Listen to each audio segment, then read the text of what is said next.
previously during the investigation. F.K. in the coffee. I knew I could count on him. Never fails. Ah, the perpetrator. Bit off Anna's tongue. Jackpot, Zach. A shame, but our old-time all-American sightseeing tour just came to an end. When purple fog covers our town, we'll all wander in hell, I fret.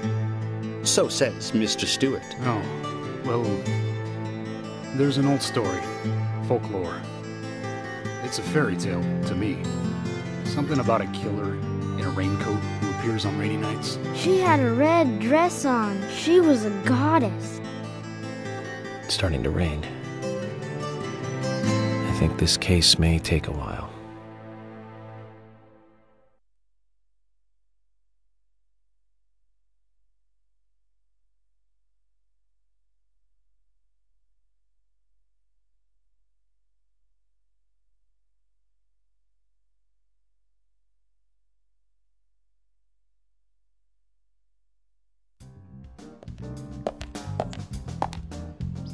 I had a chat with Diane. She said she was at the bar drinking with Nick at the time of the murder. We need to confirm her story. Let's talk to Nick at the diner. Very well, Agent Morgan. I have to head back to the department and clear up some paperwork. Go with Emily to the A&G diner. Okay then. I'll show you the way. The diner's open from 9 to 2100. Just as we suspected, Zach. Diane is the key to this case. I have a feeling she will lead us right to the criminal.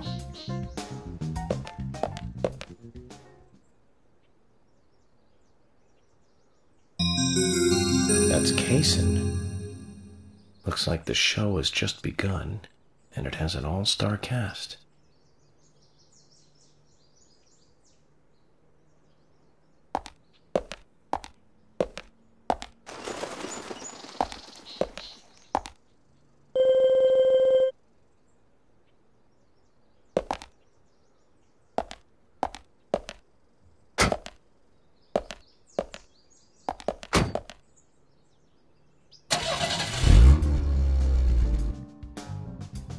Emily, do you know a man named Forrest Kaysen? Kaysen?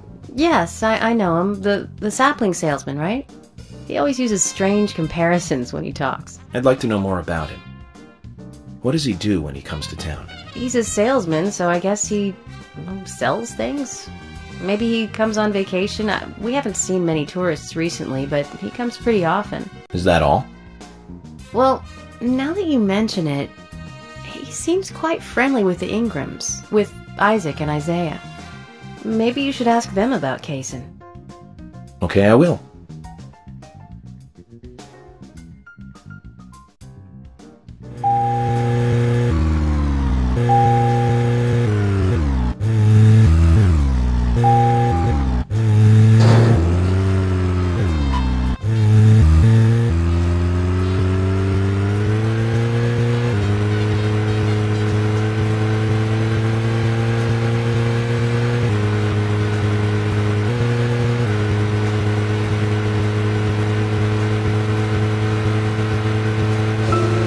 Emily, don't you find it a bit suffocating to be around George so much? Well, we aren't always together. And anyway, I've gotten used to him. Impressive. Women are very adaptable. No, it's not like that, actually. George is hard-headed, sure, but he's also a hard-working man. That's why the townsfolk trust him so much. The very epitome of the rural sheriff. That's right, he isn't some hotshot FBI agent. This place isn't like the city. Everyone knows everyone else. What about you and Anna? Were you too close? No, not close, really. I don't seem to have much in common with teenagers nowadays. All they talk about are boys, clothes, and accessories. I don't have much interest in any of those things. There is a gap between a teenager and being in your 20s. Everyone's different, that's all. Me and you, too. Zach, I'm not liking the way this conversation is heading. Let's concentrate on driving instead.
Is there something you want to check out?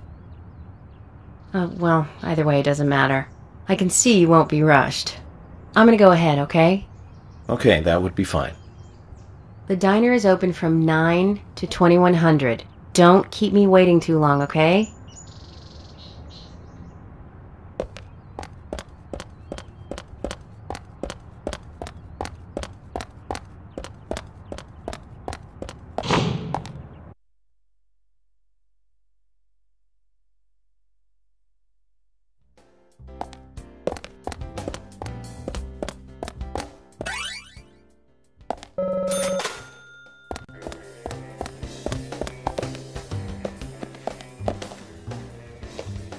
Hi.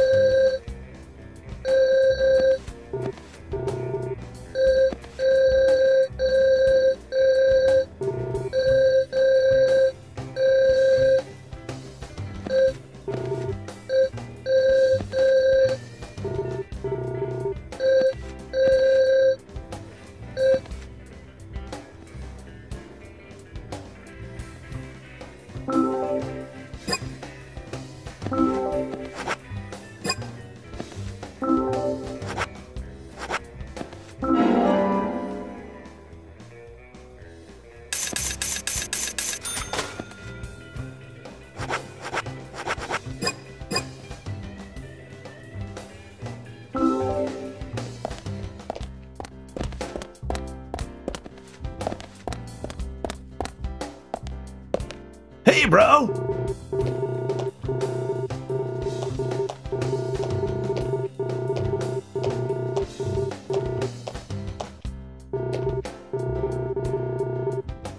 Hey, bro!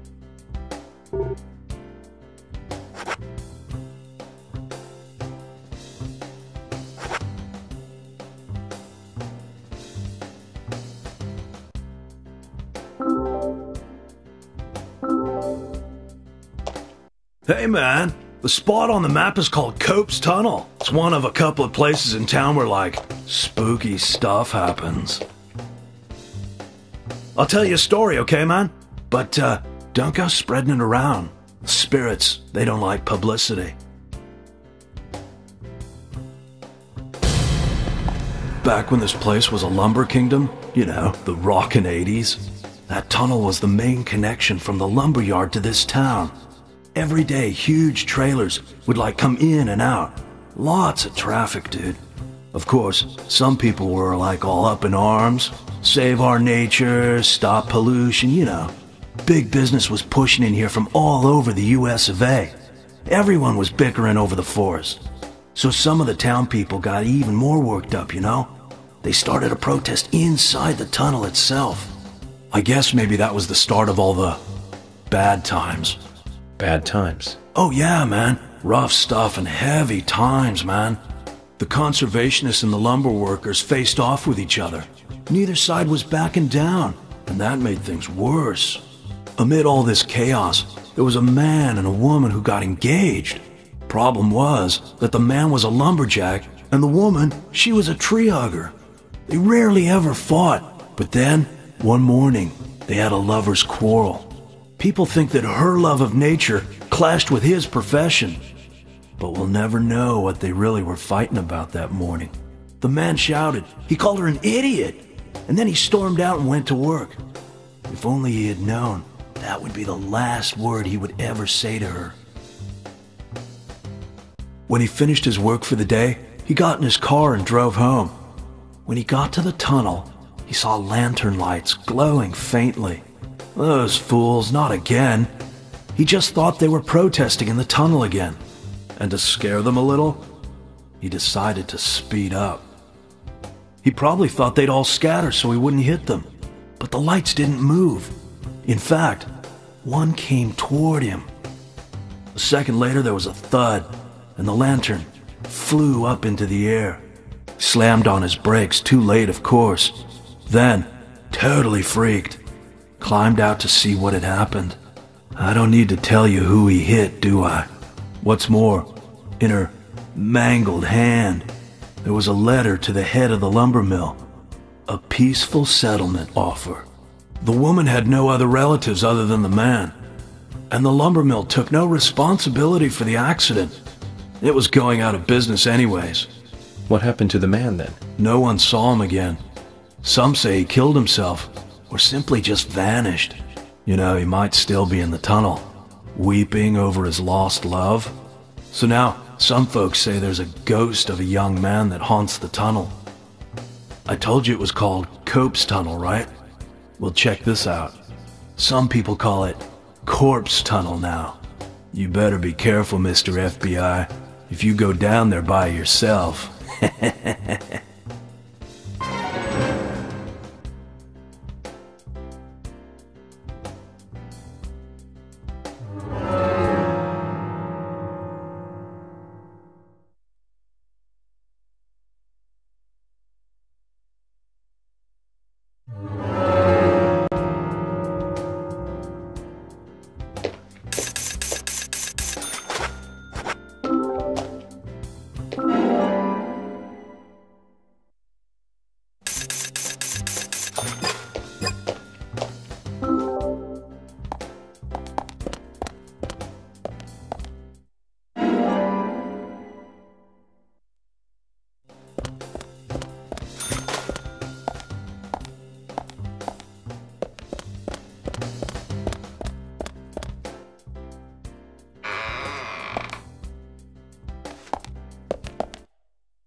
Zach, is there something here that you want to check out? We are supposed to meet Emily at the diner, but that's fine.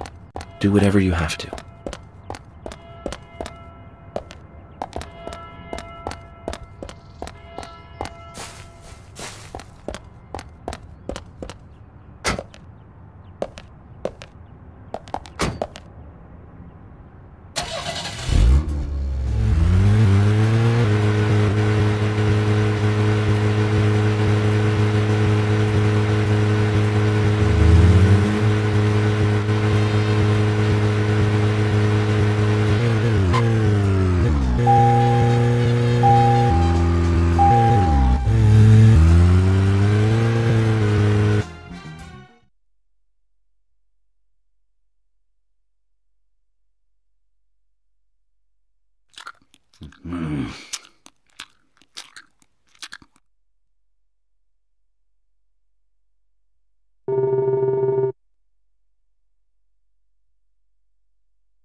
Jack, here's the Ben Franklin you wanted. Give it to me.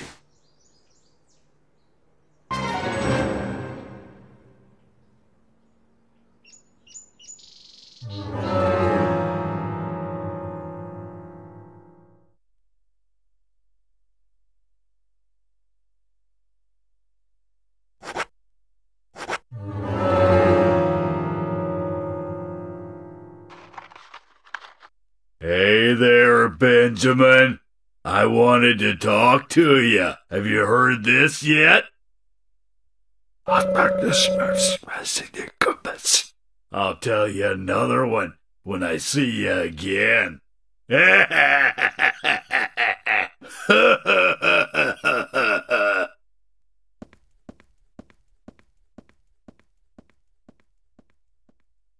Zach, did you see that? It was as if we weren't here. I wonder what that was all about. Did it make sense to you?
I went to see every Richard Donner movie on the day they premiered.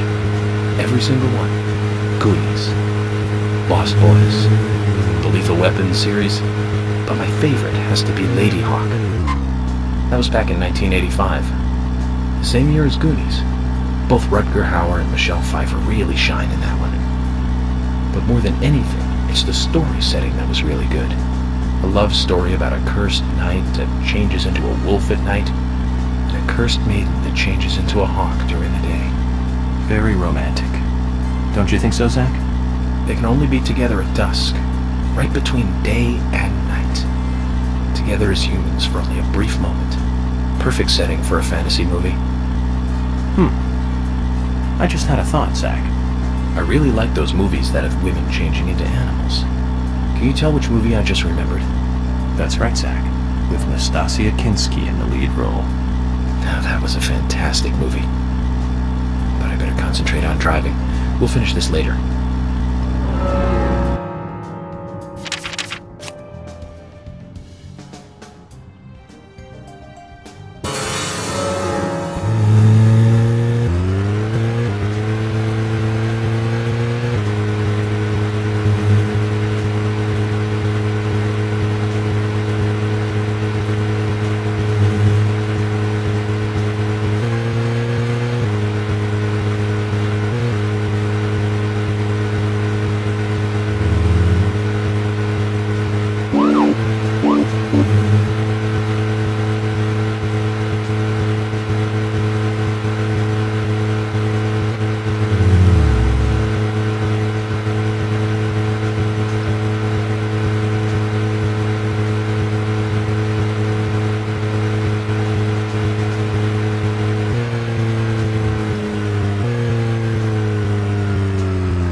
Emily, were you waiting outside for me?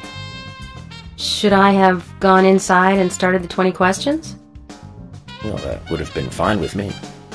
Shall we get something to eat then? Someone should teach you how to be more considerate.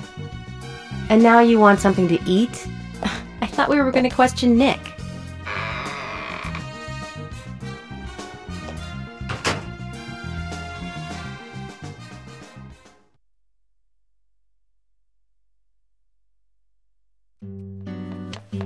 Welcome, Mr. Agent. Hi, Olivia. Let me have your special for today. And some fresh coffee. Our special today is turkey. A turkey and gravy sandwich. Sound good? Oh, perfect. Emily, you eat something too. It'll be on the FBI. Okay then, I'll go all out. I'll have the T-bone steak. I usually can't order it because it's a little too expensive.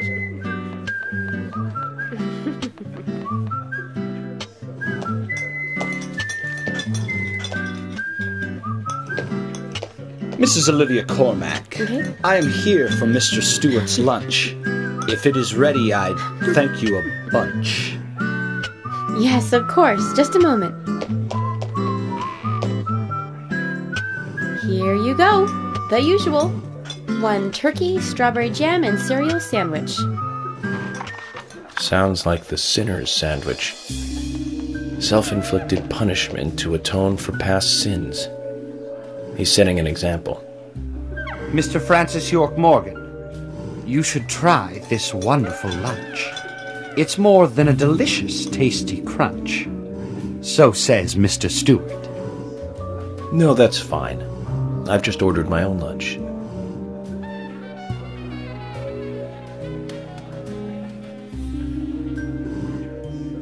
Mr. Francis York Morgan, that is, Mr. Stewart's order is delicious, I should mention. And Mr. Nick Cormack is a genius for creating this perfection. So says Mr. Stewart. Still, I have a hunch I might not like it. You sure that sandwich is that good?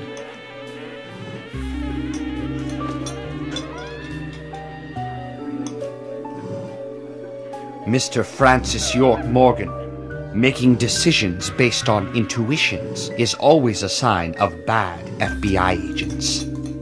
So says Mr. Stewart. Harry, you're right. I'll give it a try.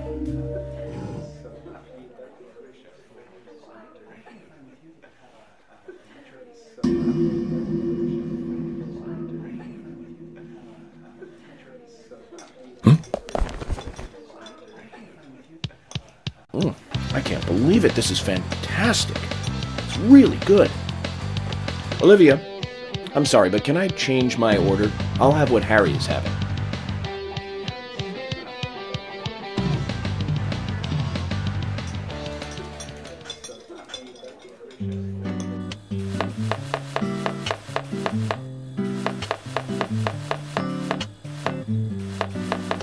Nick and Diane. They hardly make the perfect couple, do they? Is it widely known that they go drinking together, just the two of them? To be honest, I don't pay attention to these things. Not into local gossip? Well, when I moved here, I was still in high school, and I kept wearing the same wild clothes from my school in Seattle. I was young back then. And before I knew it, there were rumors all over the school. She'll screw anyone. That's what they said. Totally unfounded, of course. Anyway, after that, I just sort of chose not to really trust gossip.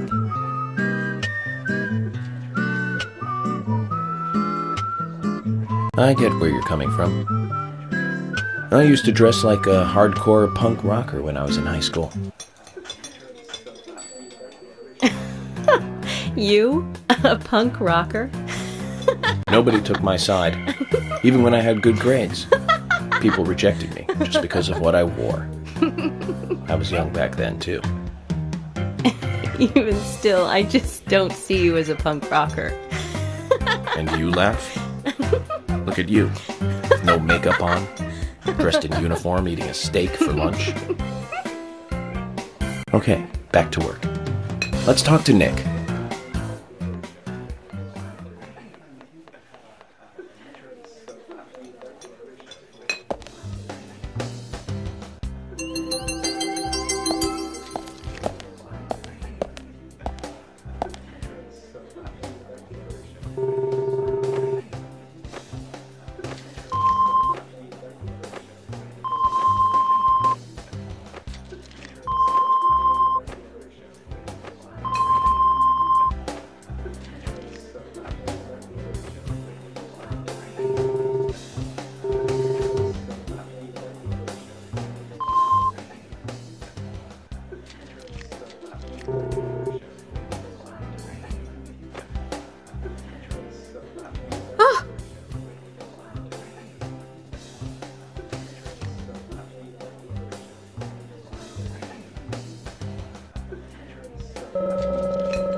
Hey, I'm working here. You can't just stroll into a chef's kitchen.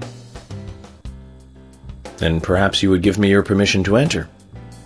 No! Get the hell out of here! Zach, everyone has their own sanctuary. Let's leave him in his.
There's something I'd like to confirm with you, Olivia, if that's okay.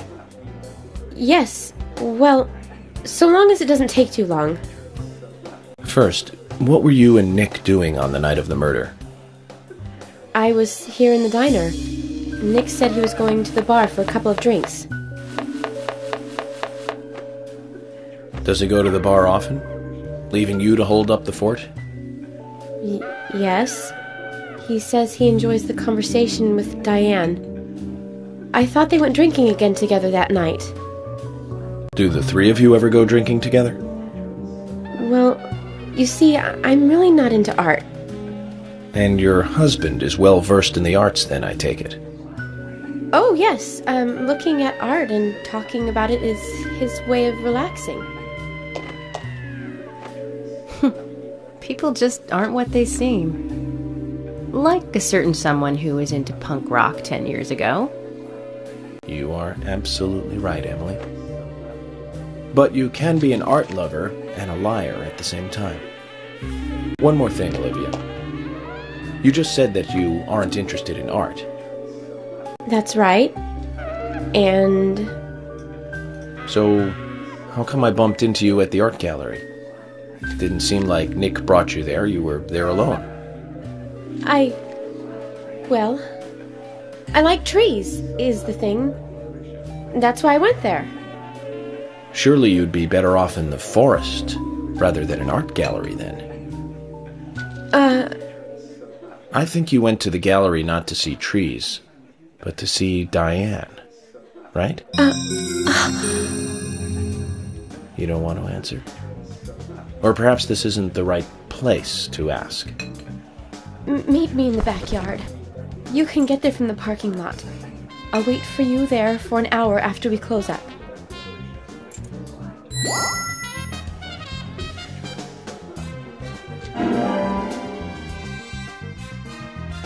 They close at 2100. Should we get something to drink and wait?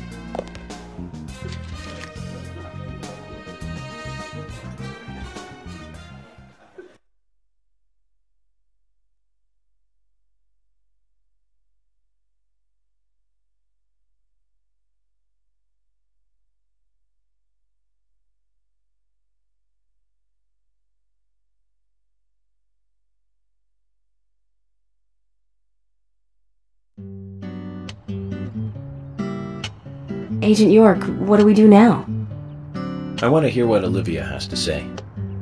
Let's kill time until the diner closes. Okay, then I'm gonna make a trip back to the department. I'll see you in the backyard later. Okay, sounds good. See you later then.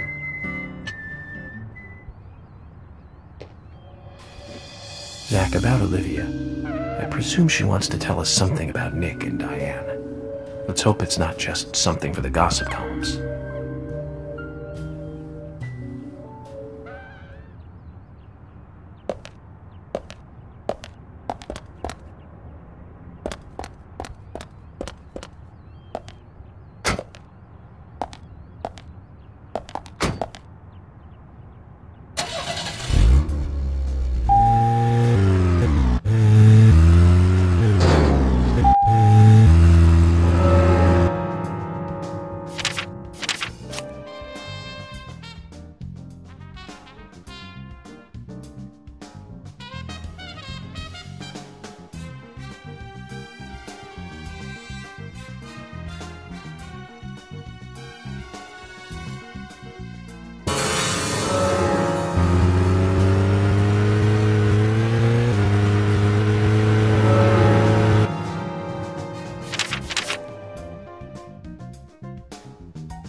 Nastasia Kinski in the lead role and Paul Schrader directing, back in 1981. That's right, Zach. Cat People. About a woman who turns into a leopard when she falls in love, and then eats the person she loves. I thought it was romantic. Romance right there, Zach. Oh, Nastasia was perfect for that role. Casting her made that movie a success. Malcolm McDowell as her brother was also a good call. He's like a panther even without any of that special Hollywood makeup. Now the name Malcolm McDowell rings another bell. You know the movie I'm talking about, right, Zach? Don't tell me you're thinking about Clockwork Orange. Malcolm McDowell, come on, it's pretty obvious. Blue Thunder. Came out in 1983. It was directed by John Batten. Malcolm plays the bad guy in that one. He just totally outshines the hero, Roy Scheider. At least I think so. I have to say, not many people agree with me about Blue Thunder. Zach, if you disagree with any of my opinions about movies, just come out and speak your mind, okay? Just speak your mind.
Nice shot.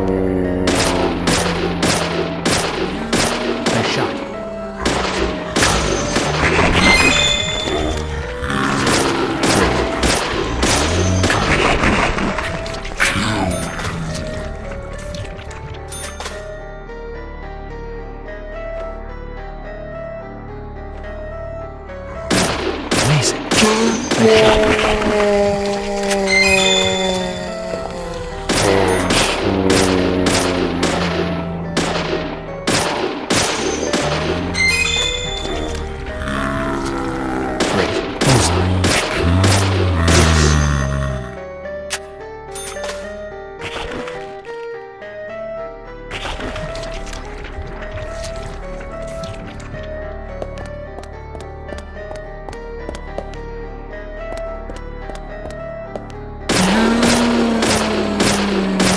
Nice shot. Nice shot.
Zach, we can take a rest if you're tired.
Well then, Olivia, talk to me.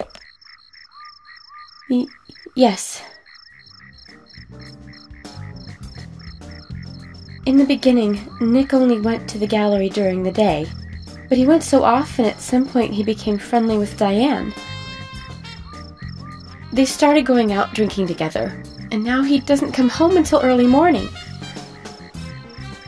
He always says that they were only drinking when I ask. He blames me for not being able to talk about Turner and Rembrandt, which of course I can't, can I? So what can I say? Finally, I couldn't take it anymore, so I followed him. He did go to the bar, to start with. Diane was there too, but the real problem is where they go to next, right? So I waited outside the bar to see where they might go, and they eventually left the bar and headed for the art gallery. But it was already early morning, but it was still dark. Just before going inside, Diane turned around. It should have been too dark to see me, but I swear, her eyes looked right at me. They seemed to flash for a moment. I was so rattled that I left and went home. The next day, Anna was found dead. I didn't know what to do.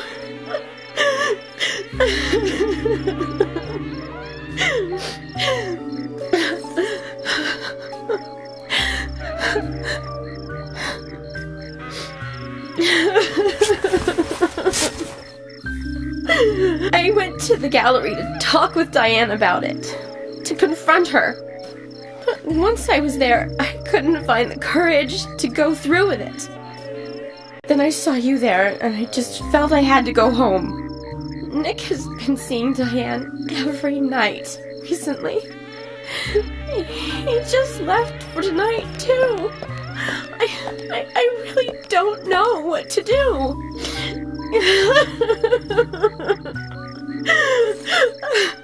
York, we gotta take Nick in for questioning.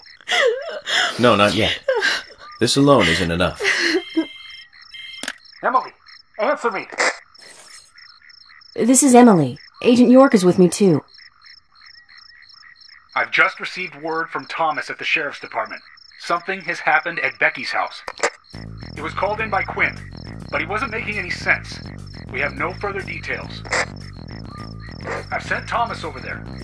Can you go back him up? Yes, sir. One other thing. It sounded like he said, Raincoat Killer. This may well be related to the murder case. Take all due precautions. No! It couldn't be! Nick? Oh, please, no! What can I do? Nick! Olivia, calm down. Emily, take care of Olivia. I'm heading over to Becky's. She lives in the big house over by the lake. Hurry! I just hope this isn't anything serious. Damn it, Zach. We may have screwed up during the investigation.